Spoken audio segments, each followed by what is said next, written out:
सोलापूर जिल्ह्याची वरदायिनी म्हणून ओळखल्या जाणाऱ्या उजनी धरण क्षेत्रात मागील आठवड्याभरापासून जोरदार पाऊस पडत आहे।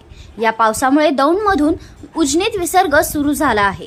मागील 10 दिवसात उजनीच्या पाणी पातळीत 5% वाढ झाल्याची माहिती उजनी धरण प्रशासन यांनी दिली आहे। महाराष्ट्रात मान्सूनने जोरदार आगमन झाले आहे। भीमा व नीरा खोऱ्यातील पाणलोट क्षेत्रात पडलेल्या दमदार पावसामुळे भीमा खोऱ्यातील उजनीवरील 18 धरणात दमदार पावसाने हजेरी लावली आहे। दौंड येथील विसर्गाने उजनी धरणाची पाणी पातळी वाढण्यास मदत होणार आहे।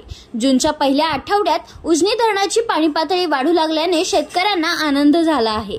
भीमा खोऱ्यातील घोड, खडकवासला, पानशेत, चाचकमान, मुळशी धरण क्षेत्रात सर्वाधिक पाऊस झाला असून भीमा खोऱ्यातील 18 धरण पाणलोट क्षेत्रात दमदार पाऊस झाला आहे।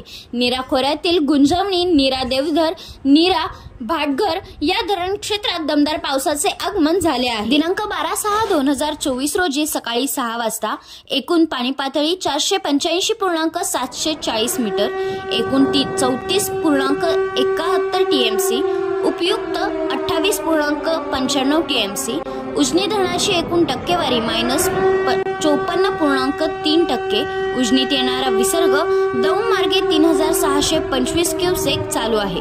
उजनीतून जाणारा विसर्ग बंद आहे।